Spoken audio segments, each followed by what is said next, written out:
When one thinks about how the game of softball came about, you might just assume it came from baseball. But it actually came about when one day a couple of alumni were waiting on the results of the Thanksgiving Day Harvard versus Yale football game. Once a Yale fan heard that his team had won, they jokingly threw a boxing glove at a Harvard fan and she hit it back with a stick. After that, the game became increasingly popular and new rules were originated. And in 1926, at the National Recreational Congress meeting, Walter Hankinson gave it the name softball. And by 1930, the name officially stuck as its sports name. Now, thanks to those alumni, me and millions of girls around the world get to enjoy the game of softball. And since softball is a major part of my life, I'm going to share more about the game I love. Now, you may think softball is similar to baseball, but each game has many different rules to set it apart from the other. In softball, the bases are 60 feet apart and the pitching rubber is 43 feet away from home base. Around the pitching rubber is the pitching circle. The pitching circle is very important when it comes to runners being on base. Once both of the pitcher's feet are in the circle and a runner is on the base, she must either decide to advance to the next base or get back on her base if the pitcher's not trying to throw the ball. When you get your lead off in softball, you must wait until the ball is released. These are some of the rules that differ from baseball, but there are also very many more. And the rules change as you get older. To begin with, I started playing softball after T-ball.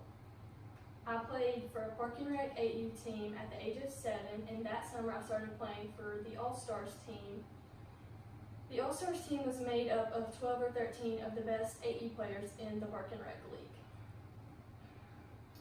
I played for that same team until I was about 10, and then after that I played for a couple different teams until I was about 12, and then I started playing for the North Alabama Prospects. I played for that same team for almost 4 years, playing both summer and fall ball for them. I played 12U, 14U, 16U, and some 18U with them. And when my team was not playing, I would move up to 18U and play for them. I also started playing school ball at the age of 12, although school ball did not allow me to travel as much. Even though many tournaments were played in Alabama with the Prospects, we got to travel to many different states to play in tournaments. Most of our tournaments were in the states surrounding Alabama, but we also got to travel to Illinois to play in a tournament. Out of the 13 weekends in the summer, we played about 5 or 6 out of state, and most of those were in Tennessee. Traveling out of state allowed us to face new competition.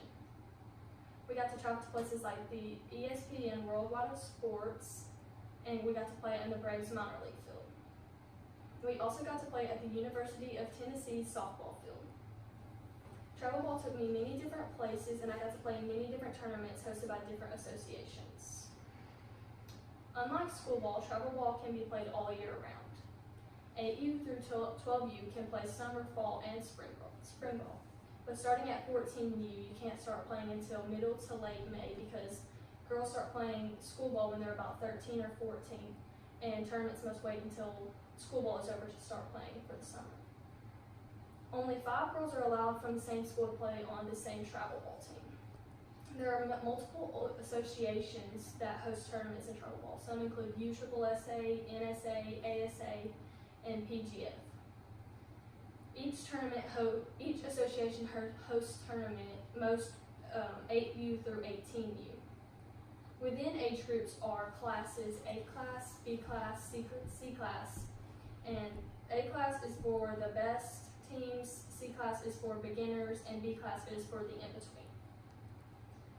In these tournaments, there are time limits, usually an hour to an hour and a half, or you play 7 innings, whichever comes first, unless there's a run rule. Different from travel ball, school ball is only played a couple of months, and school ball consists of varsity teams, JV teams, and some middle or junior high teams. At the end of each varsity season, teams will play in an area tournament. 4 teams consist of an area, and the top 2 teams will advance to regionals.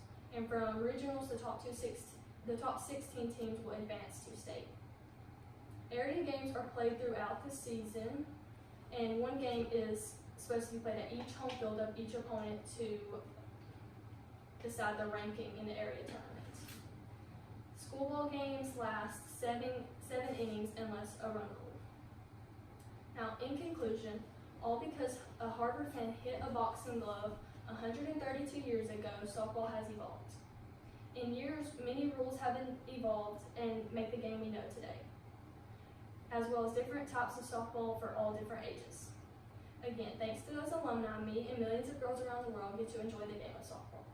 And since softball is a major part of my life, I enjoyed getting to share more about it.